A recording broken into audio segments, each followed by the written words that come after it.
J'ai injecté le poison dans le verre de champagne de mon frère au milieu de la réception de son mariage, et personne n'a rien vu. Pas même lui, ce traître aux yeux bleus qui riait avec sa nouvelle épouse, ignorant que ce toast serait le dernier qu'il lèverait sans trembler. Ce n'était pas de l'arsenic, non, trop vulgaire, trop théâtral pour un Français comme moi. C'était une vérité distillée, un venin plus lent, plus corrosif. La révélation de ses dettes cachées, de ses mensonges empilés comme des dettes chez un usurier parisien. Et quand il s'est effondré, non pas mort, mais ruiné, j'ai souri pour la première fois depuis des années. Paris, cette ville des lumières qui cache tant d'ombre, était le décor parfait pour notre drame familial. Nous étions les Duval, une lignée de bourgeois déchus, installés dans un appartement haussmannien du 7e arrondissement, avec vue sur la Seine qui charriait nos secrets comme des feuilles mortes. Mon frère aîné, Étienne, avait toujours été le préféré, le golden boy aux études à Sciences Po, le charmeur qui collectionnait les maîtresses comme des bouteilles de Bordeaux. Moi, Lucien, j'étais l'ombre, le cadet discret qui gérait les comptes de la famille depuis l'adolescence, quand père avait sombré dans l'alcool après la mort de mère. J'avais 15 ans quand j'ai commencé à falsifier des factures pour couvrir ses dettes de jeu. 20 quand j'ai hypothéqué ma propre part d'héritage pour sauver l'affaire familiale de papeterie, moribonde face aux imprimantes numériques. Étienne n'avait jamais su, ou feint de ne pas savoir. Il vivait dans l'insouciance, dépensant sans compter, tandis que je comptais chaque centime. Quand il a annoncé son mariage avec Claire, une héritière du 16e, tout le monde a applaudi. Un événement somptueux avait décrété tante Marguerite, notre matriarche acariâtre. Le budget 50 000 €. Où les trouver? Dans mes économies, bien sûr. J'avais amassé 15 000 € en vendant des tableaux de mer, ce qu'elle chérissait, pour financer mes nuits blanches à réparer les erreurs d'Étienne. Il les avait vues, ces toiles, des vieilleries, Lucien, vends-les pour quelque chose d'utile. Utile. Comme son mariage. La nuit avant la cérémonie, je les ai surpris. Étienne et Claire, dans le salon, fouillant mes tiroirs. Il ne s'en rendra pas compte, murmurait-il en empochant l'échiquier.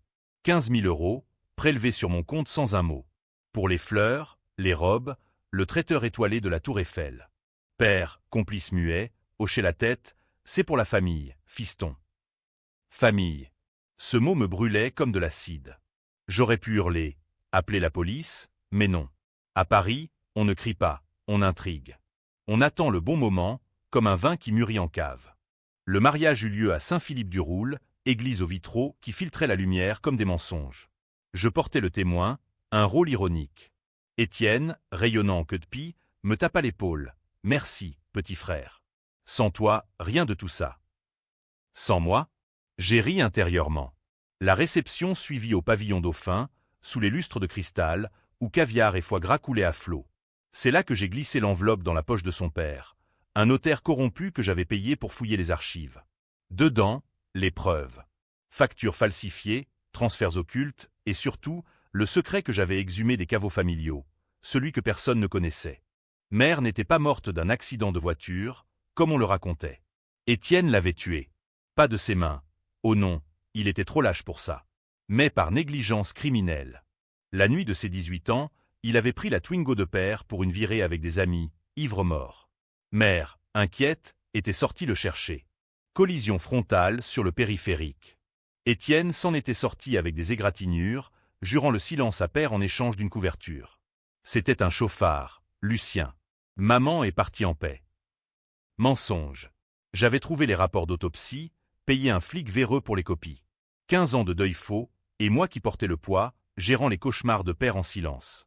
Quand Étienne leva son verre, je vis ses yeux s'écarquiller. L'enveloppe avait été ouverte par Claire, qui la lui glissa discrètement. « Qu'est-ce que c'est » murmura-t-elle. Il pâlit, balbutia un toast, à la famille. Éternel. Mais le poison agissait.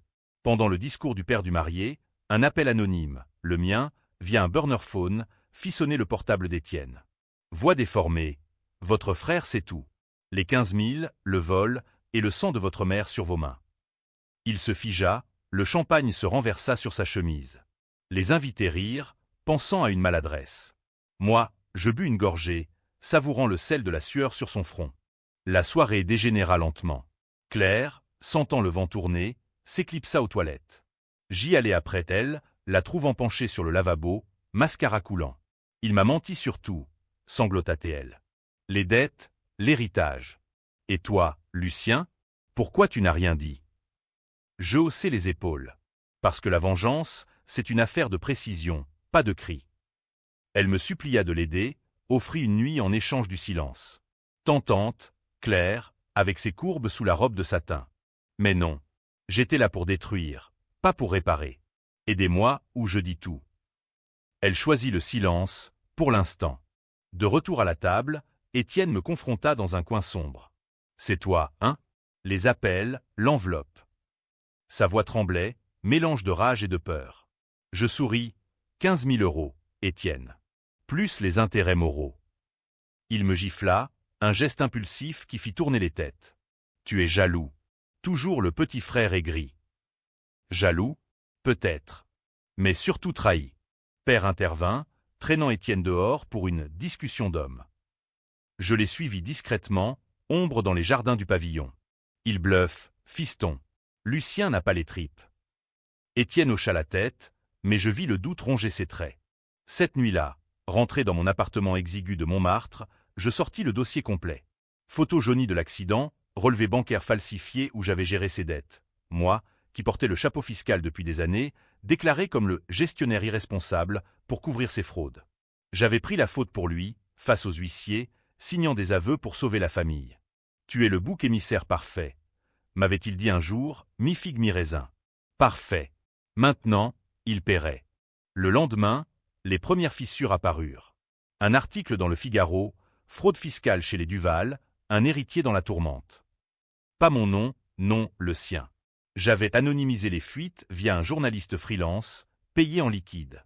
Étienne appela, hystérique, « Rends-moi ça, Lucien. C'est notre sang. » Notre sang. Celui de mère tachait encore ses mains. « Viens me voir, » répondis-je. Il débarqua à midi, clair sur les talons, l'air d'un couple en lune de miel avorté. Nous nous assîmes dans mon salon, face à la fenêtre donnant sur les toits de zinc. « Qu'est-ce que tu veux » grogna-t-il. « Les 15 000, plus les dommages. » Il ricana. « Tu n'as rien sans moi. Père te déshéritera. » Père. Le complice. J'appuyai sur play d'un enregistreur caché. Sa voix, datant d'une beuverie, Étienne a bousillé la bagnole, mais on dira que c'est un accident anonyme. Lucien signera, il est faible. Silence de mort. Claire se leva, c'est vrai. Étienne la rattrapa. Mensonge. Il fabrique. Mais ses yeux trahissaient la panique. Je leur offris un marché, restitution, aveu public sur l'accident, et je rangeai le dossier. Refus. Tu es un monstre, cracha Claire. Monstre? Peut-être. Mais eux avaient volé plus que de l'argent, ils avaient volé ma vie. Étienne partit en claquant la porte, promettant la guerre. La guerre. À la française, froide, calculée, impitoyable. Les jours suivants furent un balai de mensonges. Père me convoqua dans son bureau, vestige de l'affaire familiale. « Que as-tu fait, fils ?» Je jouais l'innocent. Moi? Rien. Demande à ton aîné. Il avoua, à demi-mot, les 15 000 étaient un prêt familial. Prêt? Sans signature. Je sortis les contrats bidons qu'il avait signés pour Étienne. « Tu portes ça depuis trop longtemps, » murmura-t-il. Trop longtemps, oui. Et maintenant, c'était fini. La riposte d'Étienne fut prévisible. Il alerta les flics sur mes fraudes passées. Interrogatoire au commissariat du 8e. Monsieur Duval, vous avez admis falsifier des documents. J'acquiesçai, pour protéger la famille. Demandez à Étienne. Le lieutenant, un Parisien blasé, haussa un sourcil. J'avais déjà semé les preuves, emails anonymes aux autorités, pointant ces détournements. Libéré sous caution, je rentrai, un sourire aux lèvres. Le piège se refermait. Fin du premier acte, Claire m'appela en larmes. Il me bat, Lucien. Sauve-moi. Battre? Étienne n'était pas violent, ou du moins, pas physiquement. Mensonge pour m'attendrir? Ou vérité? Je raccrochai sans répondre. La vengeance ne pardonne pas les faiblesses. Les semaines qui suivirent furent un tourbillon de scandales, comme un automne pluvieux sur les boulevards Haussmann, où les parapluies noirs se cognent dans l'anonymat. Étienne contre-attaqua en vendant des rumeurs. J'étais un drogué, un pervers, le vrai responsable de la mort de mère.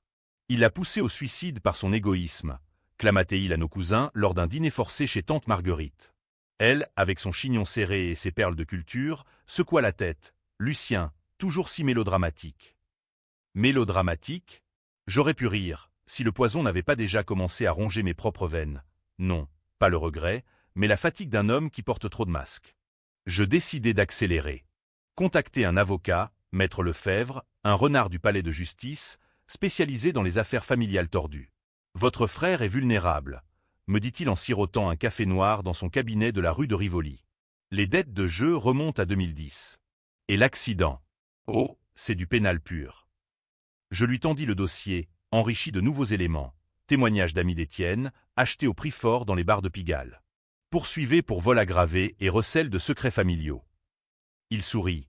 À la française, on appelle ça de la haute trahison domestique. Point.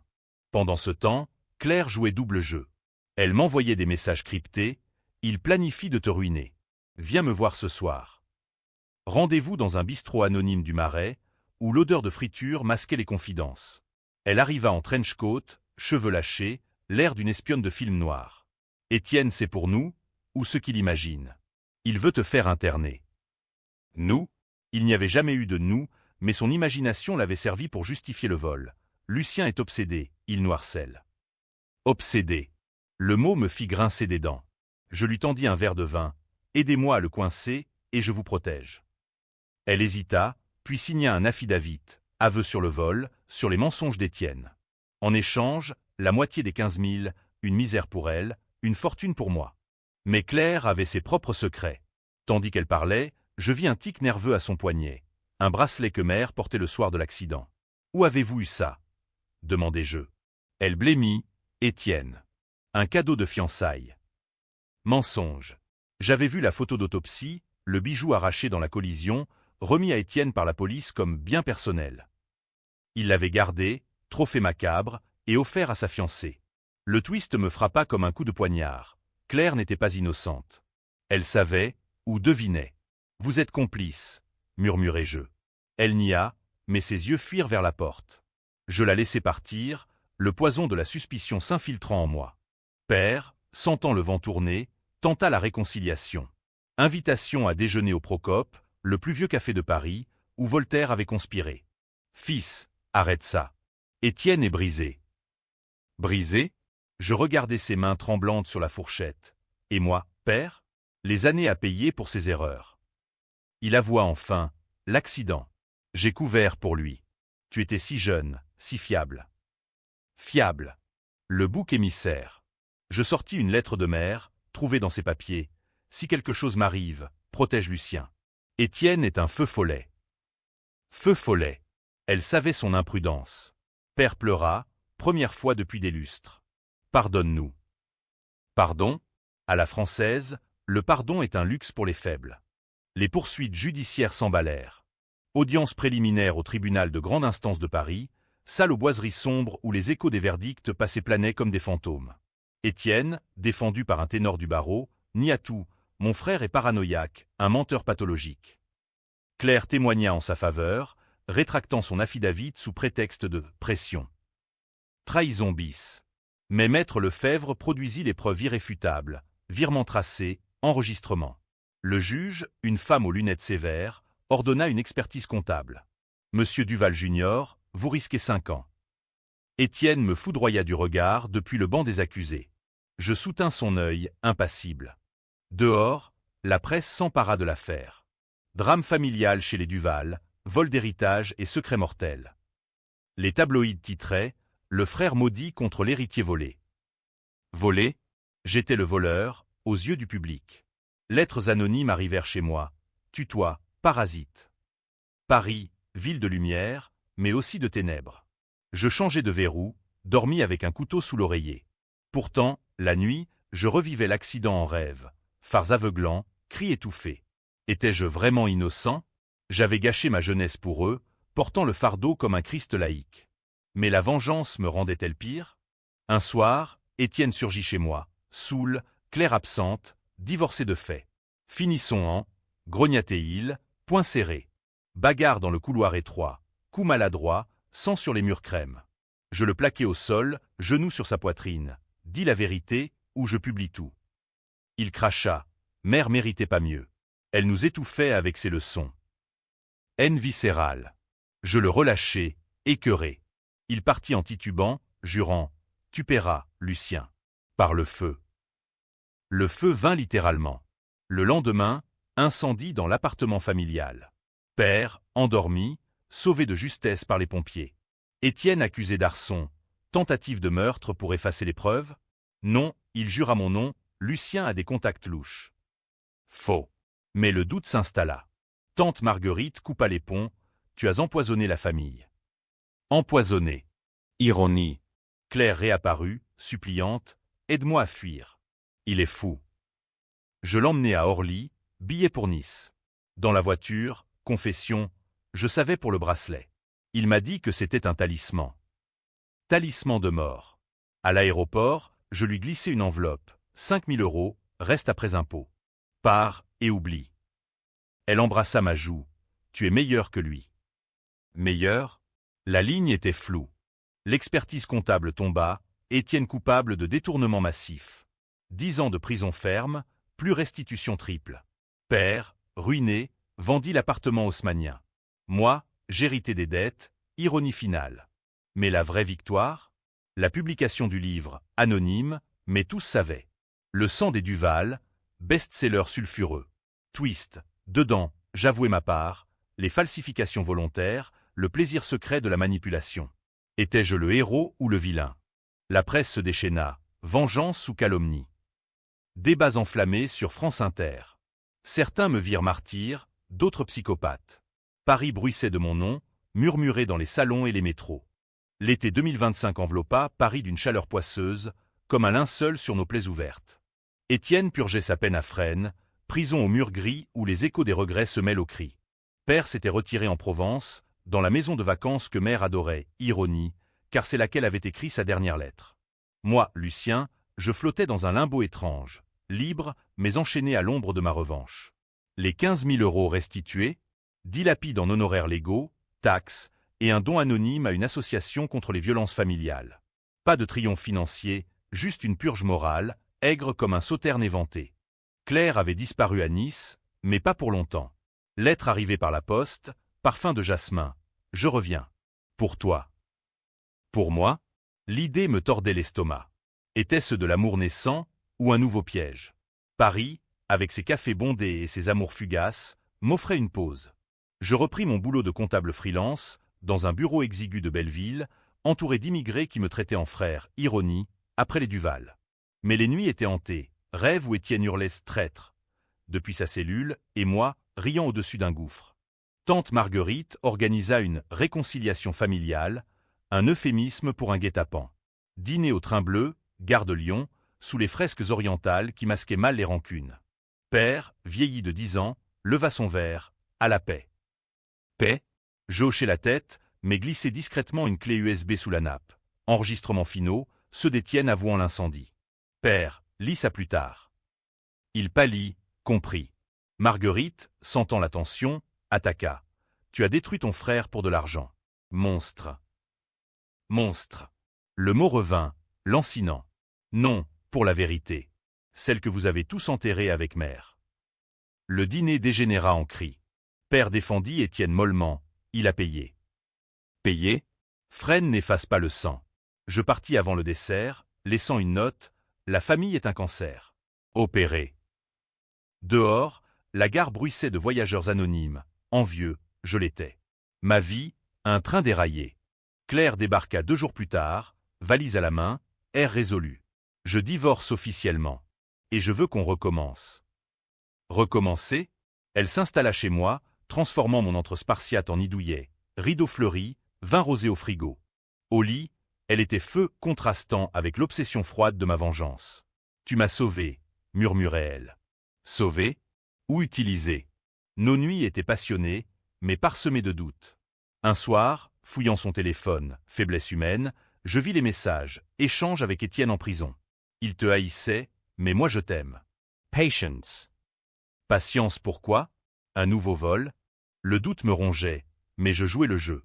Promenade le long de la Seine, dîner au zinc où elle riait de mes anecdotes comptables. Paris nous enveloppait de son romantisme trompeur, pont des arts padloqué d'amours éphémères. Pourtant, sous la surface, bouillonnait le twist que je n'avais pas anticipé. Père m'appela un matin, voix brisée. Étienne s'est suicidé. Hier nuit.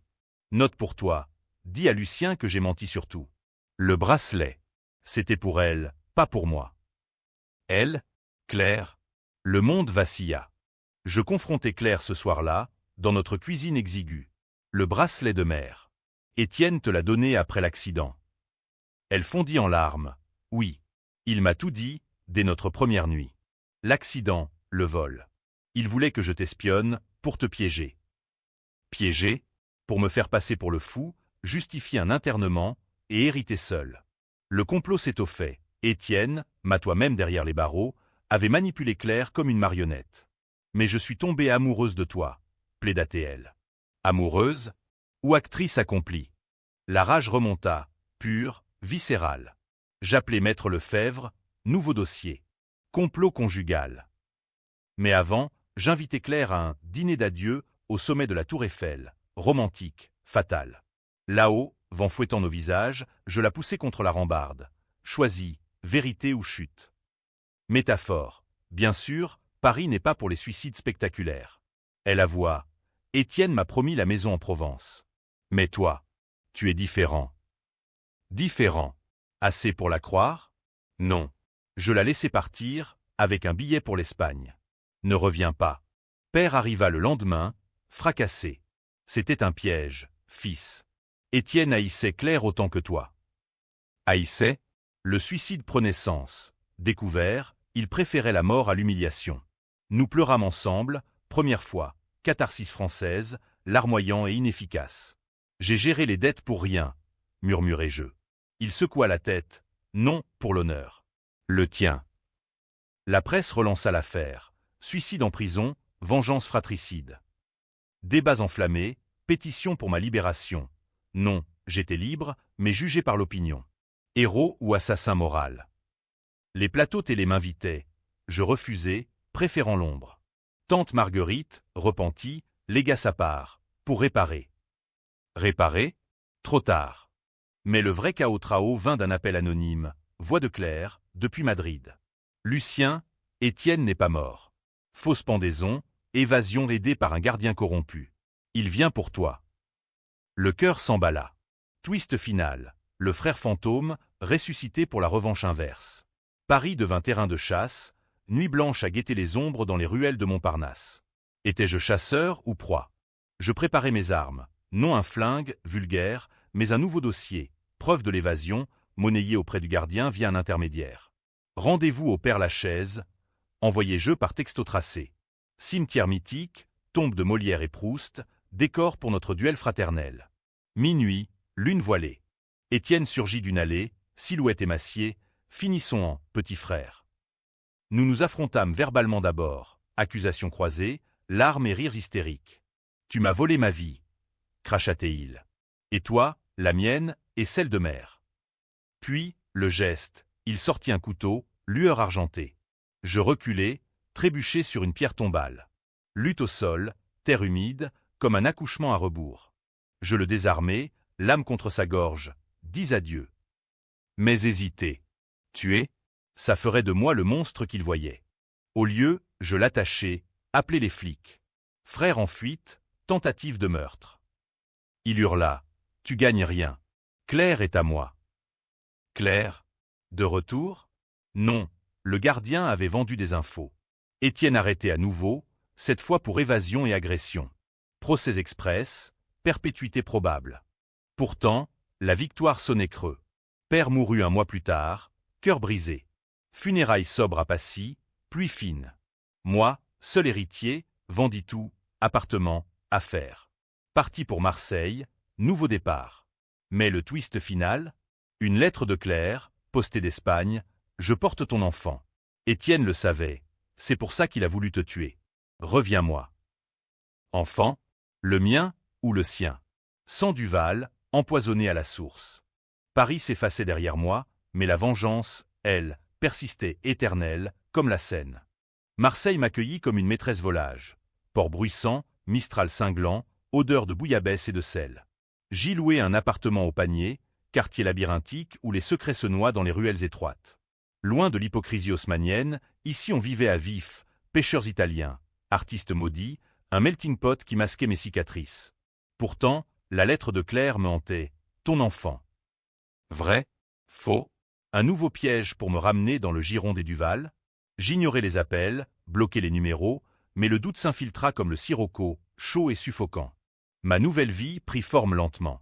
Emploi comme expert comptable pour une start-up de fintech, nuit à coder des algorithmes antifraude, ironie, protégeant d'autres des voleurs comme Étienne.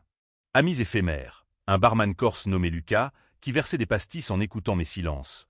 Une galeriste, Sophia, aux yeux verts qui peignaient des marines tourmentées. Avec elle, premiers émois sincères, dîner sur le vieux port, rire sans arrière-pensée. Tu portes un poids, dit-elle un soir, doigt effleurant mon poignet. Poids? Juste des fantômes parisiens. Elle n'insista pas, Marseille respecte les mystères. Mais les fantômes voyageaient. Un matin, colis anonyme, photo de Claire, enceinte, devant la Sagrada Familia. Dos, il grandit sans père. Le choc me plia en deux. Était-ce possible? Notre nuit passionnée, post-révélation. Oui, sans précaution. J'appelais maître Lefebvre, vérifier paternité à distance. Réponse, possible via ADN commercial, mais risqué légalement. Risqué?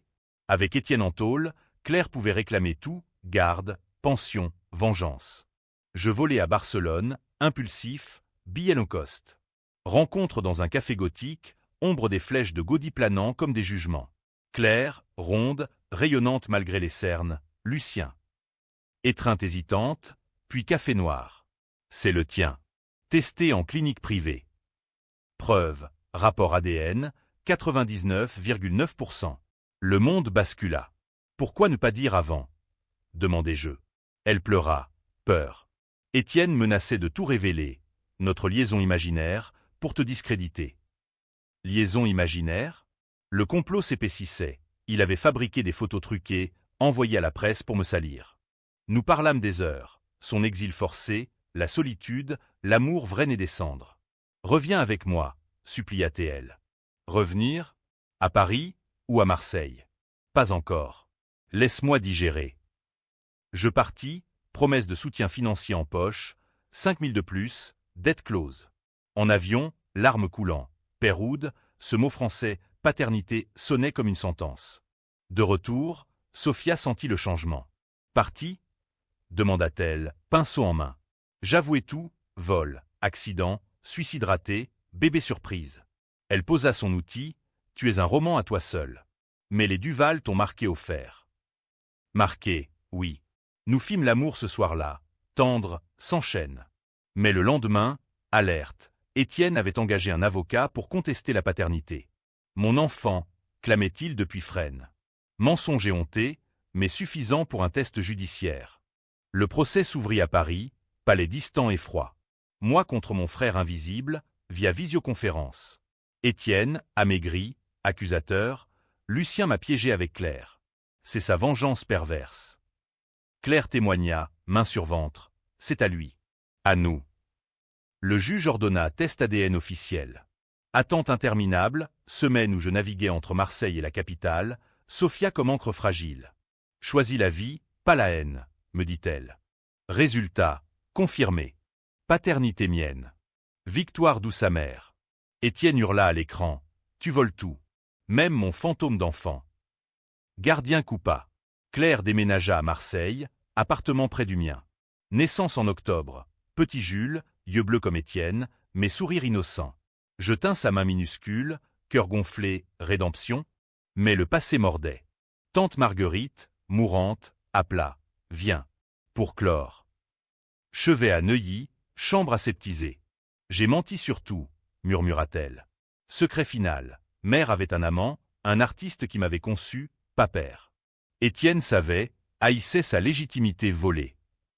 Twist généalogique. J'étais le bâtard, lui le pur sang. Expliquait sa jalousie viscérale, le vol comme revanche précoce. Marguerite mourut en paix, legs partagé, moitié à Jules. Richesse Duval, enfin à un innocent. Père, du paradis provençal, aurait souri. Pourtant, tension montait. Sophia, jalouse de Claire, elle porte ton passé. Dispute, rupture feinte. Claire, possessive, protège-nous de lui. Lui, Étienne, libéré sur conditionnel après appel, bonne conduite feinte. Lettre menaçante, je reviens pour mon neveu. Cao Trao, nuit d'orage à Marseille, tonnerre sur la mer Étienne surgit, ombre dégoulinante, rends-moi mon dû. Bagarre sur le balcon, Jules pleurant dedans. Claire hurla, Sophia appela les flics. Je le repoussai, c'est fini. Il glissa, rambarde grinça, chute de 3 mètres sur pavé. Blessé, pas mort. Ambulance, arrestation, violation de conditionnel. Hôpital, face à son lit, pourquoi Lucien?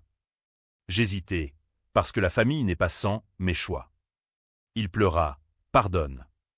Pardon? Peut-être. Lettre de prison, écrit notre histoire vraie. Sans haine. Sophia resta, Claire devint sœur d'armes.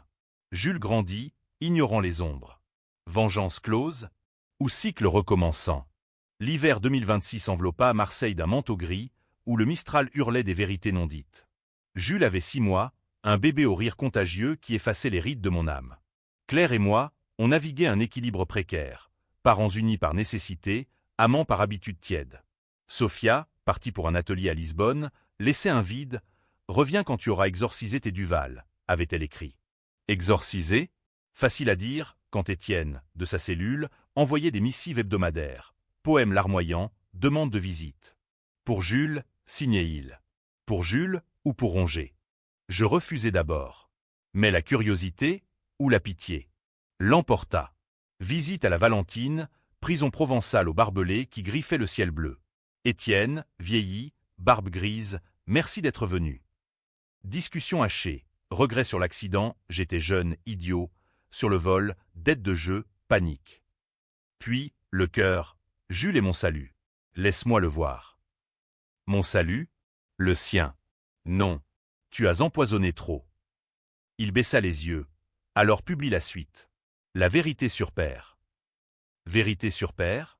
Twist enterré. Il n'était pas le complice muet, mais l'instigateur. Avait forcé Étienne à mentir sur l'accident pour couvrir ses propres adultères. Mère l'avait surpris avec la secrétaire, dispute fatale menant à la nuit maudite. Il m'a dit « Couvre-moi ou on perd tout ». Chaînon manquant, père, le vrai vilain, matoie sous son air patriarcal. Étienne pleura.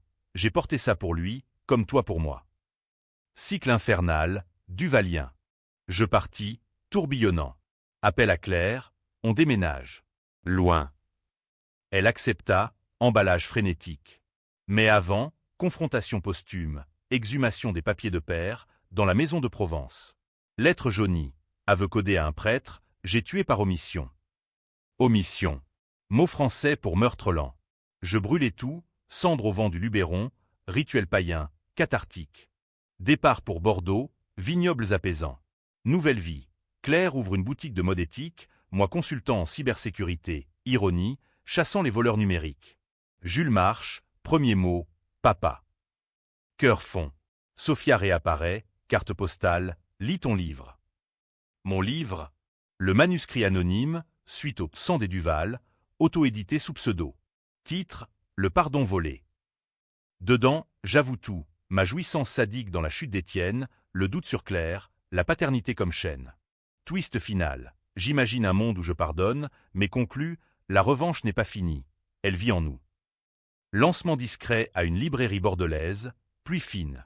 Foule clairsemée, curieux, psy-amateur. Question fuse, était-ce justice ou cruauté? Je réponds, les deux. À vous de juger. Débats enflammés, comme à Paris, héros tragiques. VS manipulateur narcissique. Vente modeste, mais impact. Forum en ligne, podcast. Une auditrice, ça m'a fait divorcer, mon frère volait comme le tien. Impact. Pas gloire, mais écho. Étienne, libéré après commutation, bon comportement, plaidoyer de rédemption, contact, lis-le. Merci. Il s'installe à Toulouse, boulot d'ouvrier, thérapie. Visite éventuelle pour Jules? Peut-être, un jour. Claire, apprenant, tempête, jamais. Mais adouci, pour l'enfant. Équilibre fragile. Twist ultime. Test ADN revisité, doute parano. Clinique confirme, mais anonyme révèle. Falsification possible par Claire, pour l'argent. Mensonge? Vrai? Je n'enquête pas, la paix vaut plus que la certitude. Bordeaux nous berce. Château, 20, Jules apprenant le vélo sur les quais de la Garonne. Épilogue UAM. Un soir, orage sur la vigne, je marche seul. Foudre zèbre le ciel, comme phare d'autrefois. Voix intérieure, as-tu gagné? Non. Gagner, c'est vivre sans chaîne. Mais la revanche, elle, a ruiné, eux, et un peu moi. Pourtant, pour Jules, je choisis la lumière. Paris s'éloigne, ombre bienveillante. Fin ou commencement? La famille Duval, fracturée, renaît ailleurs. Controversée, comme un bon roman français, balzacien en intrigue, hugolien en passion. À vous, lecteur, le dernier mot.